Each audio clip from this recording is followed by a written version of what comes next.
నల్గొండ జిల్లాలో కాంగ్రెస్ పార్టీ అంటే ఒక రెడ్లకు సంబంధించిన పార్టీ, వాళ్ళదే ఆధిపత్యం నడుస్తుందనే చర్చలు బయట జరుగుతున్నాయి. మీరు ఒక బీసీ నాయకుడిగా ఉన్నాడు, ఇప్పుడు అధ్యక్షుడు అయ్యారు.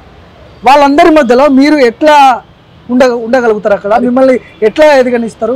మీరేమనుకుంటారు? మీరు గమనించాలి, కాంగ్రెస్ పార్టీలో సామాజిక న్యాయం ఉంటది కదా. ముఖ్యమంత్రి భార్గవ్ గారు, ముఖ్యమంత్రి గారు రెడ్డి, పిసిసి అధ్యక్షులు ఎవరండి? మహేష్ కుమార్ గౌడ్. మీరే చెప్పండి, గౌడు, మీరు గౌడు. అదే విధంగా ఉత్తమ్ కుమార్ రెడ్డి రెడ్డి అయి ఉండవచ్చు. మరి పొన్నం ప్రభాకర్ గారు ఏ పార్టీ సంబంధించిన కాంగ్రెస్ పార్టీలో తెలంగాణ ఉద్యోగంలో బీసీ నాయకుడు. కొండా సురేఖ ఎవరండి? తర్వాత ఎస్సీలకు 4 వచ్చినాయి కదా, 2 మాలలు 2 మాదిగలు.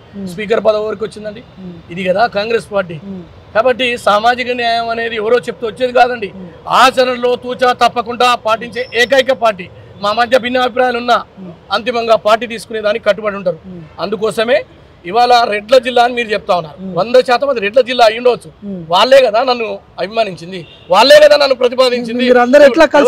రాజగోపాల్ రెడ్డి గారు అక్కడ చేర్చుకున్నాడు, మా కోమటిరెడ్డి వెంకరెడ్డి నన్ను అక్కడ చేర్చుకున్నాడు, జానారెడ్డి గారు, రఘువీరెడ్డి గారు, చామల కిరణ్ రెడ్డి గారు, బిఎల్ఆర్ గారు, అదే విధంగా మా వీరేశమన్న, అందరూ ఒక బలహీన వర్గాల బిడ్డగా నాకు అవకాశం ఇచ్చారంటే బీసీల కోసం ఇలే.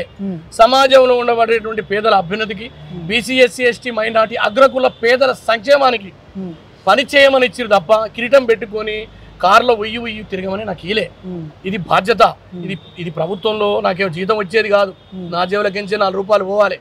అయినా సరే నాకు ఇచ్చిన ఈ బాధ్యతని వారి నాయకత్వంలో తూచా తప్పకుండా సంక్షేమ కార్యక్రమాలు, అటుపక్క కాంగ్రెస్ పార్టీ సిద్ధాంతాలని, ఈ దేశంలో భారతీయ జనతా పార్టీ ముఖ్యంగా అనేక మంది పేద ప్రజల యొక్క డబ్బులని దోచుకొని ఉన్నత వర్గాలకు ఇవాళ ట్యాక్సీల పేరుతోటి మాఫీ చేస్తుంది, బ్యాంకుల రుణమాఫీ చేస్తా ఉంది. దానికి వ్యతిరేకంగా బీసీలకు రిజర్వేషన్లు ఇవ్వకుండా అడ్డుకుంటున్నారు. అదేవిధంగా ఇవాళ బిల్లుని ఇవాళ రాష్ట్రంలో తీసుకొచ్చింది ఎవరండి? మా రేవంత్ రెడ్డి గారు కదా. రాహుల్ గాంధీ గారు ఆలోచనలు ఇంప్లిమెంట్ చేసింది ఎవరండి? ఈ దేశంలో ఎప్పుడైనా మీరు చూసినారా అండి? మీరు ఎప్పుడన్నా 5 మంత్రి పదవులు ఉన్నాయా అండి, స్పీకర్ తో సహా? ఇది కదా బ్యూటీ, ఇది కదా సామాజిక న్యాయం. సామాజిక న్యాయం అనేది కాంగ్రెస్ పార్టీ పేటెంట్, మా డిఎన్ఏలో ఉంది. ఈ దేశం కోసం బలిదానం చేసిన ఏకైక పార్టీ ఆనాడు ఇందిరాగాంధీ, రాజీవ్ గాంధీ ఈ దేశం కోసం దునాదులకనైన. నేను అడుగుతున్నా, దేశభక్తులని చెప్పుకున్నటువంటి వాళ్ళు ఇంట్లో కుక్క కూడా తావలేదండి. అది కదా కాంగ్రెస్ పార్టీ, అది కదా కాంగ్రెస్ పార్టీ యొక్క చరిత్ర. అందుకోసమే కాంగ్రెస్ పార్టీ సైనికుని నా కాలే కట్టే వరకు, చివరి వరకు కాంగ్రెస్ పార్టీతో ఉంటా. ఎమ్మెల్యే అయినా కాకున్నా నా యొక్క లక్ష్యం కాంగ్రెస్ పార్టీ రాహుల్ గాంధీ గారిని ప్రధానమంత్రిని చేయడం.